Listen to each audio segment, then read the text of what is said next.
Hello friends, मैं हूं दीपक और आप सबका स्वागत है एक बार फिर से आपके अपने यूट्यूब चैनल बचत ज्ञान में। तो दोस्तों, आज के इस लर्निंग वीडियो हम बात करने वाले हैं दो बहुत ही फेमस सेक्टोरियल फंड्स के बारे में जो बेसिकली टेक्नोलॉजी क्लास के स्टॉक्स पे डिपेंड हैं। तो दोस्तों, देर ना करते हुए अपने वीडियो को स्टार्ट करते हैं, लेकिन आप सबसे एक हम्बल रिक्वेस्ट है, अगर आपने अभी तक चैनल को सब्सक्राइब नहीं किया तो प्लीज चैनल को सब्सक्राइब कर लीजिए और हाँ, प्लीज बेल आइकन जरूर प्रेस कर लीजिएगा सो दैट कोई भी वीडियो आता है तो उसका नोटिफिकेशन सबसे पहले आप लोगों तक पहुंचता रहे। तो दोस्तों, आज के इस वीडियो में जो हम रिव्यू करने वाले हैं वो ओनली हम रैंकिंग और रिटर्न्स के बेसिस पे ही नहीं करेंगे, बल्कि इन फंड्स की हम स्कीम डिटेल्स को भी एनालिसिस करेंगे। प्रॉपर इनका एक्सपेंस रेशियो क्या है, इनका एयूएम क्या है, इनकी मार्केट कैप क्या है या इनका होल्डिंग पैटर्न कैसा है, और इन लास्ट हम इनके परफॉर्मेंस इंडिकेटर्स को भी जरूर चेक करेंगे।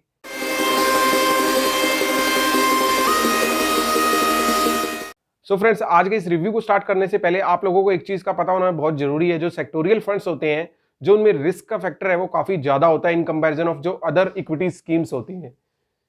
बिकॉज दोस्तों, यहाँ पे जो आपका जो रिस्क का फैक्टर इसलिए भी ज्यादा होता है बिकॉज ये जो फंड्स हैं ये किसी एक पर्टिकुलर सेक्टर्स पे इनकी डिपेंडेंस होती है। सपोज वन, अगर हम यहाँ पे टेक्नोलॉजी सेक्टर्स के जिन म्यूचुअल फंड स्कीम्स का रिव्यू करने वाले हैं, उनका जो डिपेंडेंस है वो टेक्नोलॉजी सेक्टर के जो आइडिया स्टॉक्स हैं उन पे बहुत ज्यादा है। तो दोस्तों, इस चीज को पहले जरूर एनालाइज कर लेना अगर आप यहाँ पे इन्वेस्टमेंट करने के बारे में सोच रहे हो। तो दोस्तों, अब हम आज के इस रिव्यू को स्टार्ट करते हैं। आज के इस रिव्यू में जिस फंड को हम सबसे पहले रिव्यू करने वाले हैं वो हमने आईसीआईसी फंड हाउस का एक फंड लिया है जो बहुत ही फेमस फंड है। तो दोस्तों, इसका जो नाम है आईसीआईसी टेक्नोलॉजी फंड है। सो फ्रेंड्स, अब डिस्कस कर लेते हैं इस फंड की स्कीम डिटेल्स के बारे में। जैसा कि आप स्क्रीन पे देख रहे हैं, सबसे पहले बात कर लेते हैं इस फंड के एक्सपेंस रेशियो के बारे में जो कि 0.77% है। अगर हम बात करें एग्जिट लोड की, वो 1% का है अगर हम 1 ईयर से बिफोर यहाँ पे रिडम्पशन करते हैं। अब बात कर लेते हैं इस फंड के एयूएम साइज की। तो एयूएम साइज जो इस फंड का है वो 6,887 करोड़ रुपीस का है। अगर हमने यहाँ पे मिनिमम इन्वेस्टमेंट स्टार्ट करनी है तो हम 100 रुपीज की एसआईपी के साथ यहाँ पे इन्वेस्टमेंट कर सकते हैं। अगर हमने लमसम इन्वेस्टमेंट करनी है तो 5,000 अमाउंट की यहाँ पे हमें बेसिक रिक्वायरमेंट पड़ेगी अगर हम यहाँ पे इनिशियल स्टेज पे लमसम इन्वेस्टमेंट करना चाहते हैं। तो दोस्तों, ये थी इस फंड की स्कीम डिटेल्स। अब बात कर लेते हैं इस फंड के रिटर्न्स एंड रैंकिंग के बारे में। सो फ्रेंड्स, जैसा कि आपको स्क्रीन पे शो हो रहा है, 1 ईयर बेसिस पे इस फंड ने हमें लास्ट 85.2% की एवरेज से रिटर्न प्रोवाइड करी है। अगर हम 3 ईयर बेसिस पे इसका एनालिसिस करें तो इस फंड ने हमें 43.1 की एवरेज से रिटर्न निकाल के दिया है। अगर हम कैटेगरी एवरेज की बात करें तो 3 ईयर बेसिस पे 29.7% थी। इन कंपैरिजन अगर हम इस फंड की रिटर्न्स देखें तो वो काफी बेटर है। अगर हम 5 ईयर बेसिस पे इस फंड की रिटर्न्स देखें तो वो 34.2 के एवरेज से इस फंड ने रिटर्न निकाल के दिया है, जबकि कैटेगरी एवरेज ओनली 24.1% थी। सो फ्रेंड्स, ये बहुत ही अच्छी रिटर्न्स है अगर हम बात करें सेक्टोरियल फंड्स के बेसिस पे। अब बात कर लेते हैं इस फंड की हम रैंकिंग के बारे में। तो फ्रेंड्स, इस लास्ट 1 ईयर बेसिस पे इस फंड ने फर्स्ट पोजीशन मेंटेन करी है। अब बात करें 3 ईयर बेसिस पे तो वहां भी इसने फर्स्ट पोजीशन मेंटेन करी है। अगर हम 5 ईयर बेसिस पे बात करें तो इस फंड ने सेकंड पोजीशन मेंटेन करी है। तो दोस्तों, यहाँ पे आपने देखा इस फंड की रिटर्न्स के बारे में और रैंकिंग के बारे में जो काफी बेहतरीन थी। अब बात कर लेते हैं इस फंड के हम होल्डिंग पैटर्न के बारे में। सो फ्रेंड्स, जैसा कि आपको स्क्रीन पे दिख रहा है, ये फंड सबसे ज्यादा इन्फोसिस लिमिटेड में 21.69 की परसेंटेज से यहाँ पे इन्वेस्टमेंट करके चल रहा है। वहीं बात करें टीसीएस के जो स्टॉक्स हैं वहां पे 9.38% की एवरेज से वहां पे इन्वेस्टमेंट कर रहा है।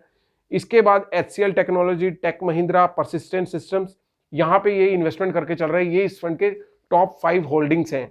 अब बात कर लेते हैं इस फंड के मार्केट कैप के बारे में। सो फ्रेंड्स, ये लार्ज कैप कैटेगरी के स्टॉक्स में 72.97% की एवरेज से यहाँ पे इन्वेस्टमेंट कर रहा है। अगर बात करें मिड कैप कैटेगरी में तो ये मिड कैप कैटेगरी में 18.22% के एवरेज से वहाँ पे इन्वेस्टमेंट करके चल रहा है। अगर हम स्मॉल कैप कैटेगरी में देखें तो यहाँ पे ये 6.03 की यहाँ पे इन्वेस्टमेंट करके चल रहा है। तो दोस्तों, ये था इस फंड का मार्केट कैप। अब बात कर लेते हैं इस फंड के हम जो हमारे जो परफॉर्मेंस इंडिकेटर्स होते हैं उनके बारे में। तो दोस्तों, जैसा कि आपको स्क्रीन पे दिख रहा है, इस फंड का जो स्टैंडर्ड डेविएशन है वो 23.19 है, जो कि हमें ये बताता है कि ये फंड हमें कितनी रिस्क एडजस्टेड रिटर्न निकाल के दे रहा है। मतलब कि अगर in IT stocks, technology stocks में गिरावट देखने को मिलती है तो ये फंड में कितनी डेविएशन आ सकती है, मतलब कि कितना नीचे तक गिर सकता है। तो दोस्तों, अब बात कर लेते हैं इस फंड के अल्फा के बारे में जो कि 5.42 है। अगर हम बीटा देखें तो वो 0.96 है और वहीं शार्प रेशियो देखें तो वो 1.42 है। तो फ्रेंड्स, मैं आपको यहाँ बताना चाहूँ, जो अल्फा और शार्प रेशियो है वो हमें बताते हैं कि ये जितने ज्यादा होंगे वो फंड की जो परफॉर्मेंस है वो उतनी ही बेटर होती है। तो दोस्तों, उसके बाद सोर्टिनो है वो 2.13% है। सो फ्रेंड्स, ये था हमारा पहला फंड जिसका कि हमने रिव्यू किया। यहाँ पे हमने इस फंड की रैंकिंग देखी, रिटर्न्स देखी, इसकी होल्डिंग पैटर्न्स को देखा, इसकी मार्केट कैप का एनालिसिस किया और परफॉर्मेंस इंडिकेटर्स को भी देखा। सो फ्रेंड्स, अब बात कर लेते हैं सेकंड फंड के बारे में जिसका कि आज हमने रिव्यू करना है। ये बेसिकली हमने टाटा फंड हाउस से एक फंड लिया है जो कि काफी फेमस फंड है। इसका नाम टाटा डिजिटल इंडिया फंड है। सो दोस्तों, सबसे पहले इस फंड की हम स्कीम डिटेल्स का एनालिसिस कर लेते हैं। जैसा कि आपको स्क्रीन पे दिख रहा है, इस फंड का जो एक्सपेंस रेशियो है वो 0.43% है। अगर हम देखें तो ये आईसीआईसी टेक्नोलॉजी फंड के कंपैरिजन में कम है। अगर हम बात करें एग्जिट लोड की, वो भी अगर हम देखें तो जो आईसीआईसी टेक्नोलॉजी फंड था उसके कंपैरिजन में कम है। ये यहाँ पे 0.25% है। अगर हम बात करें एयूएम साइज की, तो यहाँ पे जो एयूएम साइज है इस फंड का वो 3,842 करोड़ रुपीस का है। अगर बात करें यहाँ पे मिनिमम इन्वेस्टमेंट की, तो यहाँ पे हम 150 रुपए की मिनिमम इन्वेस्टमेंट के साथ एसआईपी यहाँ पे स्टार्ट कर सकते हैं और हमें लमसम इन्वेस्टमेंट के लिए 5,000 अमाउंट की रिक्वायरमेंट होगी। तो दोस्तों, ये थी इस फंड की बेसिक स्कीम डिटेल्स। अब बात कर लेते हैं इस फंड की रिटर्न्स और रैंकिंग के बारे में। सो फ्रेंड्स, जैसा कि आपको स्क्रीन पे दिख रहा है, इस फंड ने लास्ट 1 ईयर बेसिस पे हमें 85.6 के एवरेज से रिटर्न निकाल के दिया है। ये सिमिलर ही है आईसीआईसी टेक्नोलॉजी फंड की अगर हम देखें तो। अगर हम बात करें 3 ईयर बेसिस पे, यहाँ पे इसने हमें 41.3 के एवरेज से रिटर्न निकाल के दिया है। अगर हम बात करें 5 ईयर बेसिस पे, तो इसने हमें 35 की एवरेज से यहाँ पे रिटर्न निकाल के दिया है। तो दोस्तों, अगर हम 5 ईयर बेसिस पे कैटेगरी एवरेज देखें, जो कि हमने पहले भी देखी थी, वो 24.1 है। तो इसके कंपैरिजन में 5 ईयर बेसिस पे इस फंड ने हमें बहुत ही अच्छी रिटर्न दी है। अगर 1 ईयर बेसिस पे देखें, 3 ईयर बेसिस पे देखें, तो ये एज लाइक सिमिलर ही है अगर हम आईसीआईसी टेक्नोलॉजी फंड से कंपैरिजन करें। सो फ्रेंड्स, अब देख लेते हैं इस फंड की रैंकिंग। तो दोस्तों, इस फंड ने 1 ईयर बेसिस पे रैंकिंग मेंटेन करी है वो सेकंड है। अगर हम 3 ईयर बेसिस पे देखें तो थर्ड पोजीशन मेंटेन करी है और 5 ईयर बेसिस पे इस फंड ने फर्स्ट पोजीशन मेंटेन करी है। सो फ्रेंड्स, ये थी इस फंड की रिटर्न्स और रैंकिंग। अब बात कर लेते हैं इस फंड के हम जो इनका होल्डिंग पैटर्न है वो कैसा है। तो दोस्तों, जैसा कि आपको स्क्रीन पे दिख रहा है, इस फंड का जो सबसे ज्यादा इन्वेस्टमेंट ये करके चल रहा है वो इन्फोसिस में है, वो कि 21.25 की एवरेज से यहाँ पे इन्वेस्टमेंट कर रहे हैं। अगर हम टाटा कंसल्टेंसीज में देखें तो यहाँ पे 12.45 के एवरेज से इन्वेस्टमेंट कर रहा है। इसके बाद टेक महिंद्रा, HCL और परसिस्टेंट। तो फ्रेंड्स, यहाँ पे एक जानने वाली बात है, यहाँ पे जो होल्डिंग पैटर्न है वो सिमिलर ही होगा, बिकॉज ये दोनों ही टेक्नोलॉजी क्लास के फंड है और एक सेक्टोरियल फंड है, एक पर्टिकुलर सेक्टर पे डिपेंड करते हैं। तो दोस्तों, अब बात कर लेते हैं इस फंड के मार्केट कैप के बारे में। तो ये लार्ज कैप फंड्स में 75.69 की एवरेज से इन्वेस्टमेंट कर रहा है। अगर मिड कैप में देखें तो 11.33 की एवरेज से वहां पे इन्वेस्टमेंट कर रहा है और अगर हम स्मॉल कैप में देखें तो 4.01 की एवरेज से यहाँ पे इन्वेस्टमेंट कर रहा है।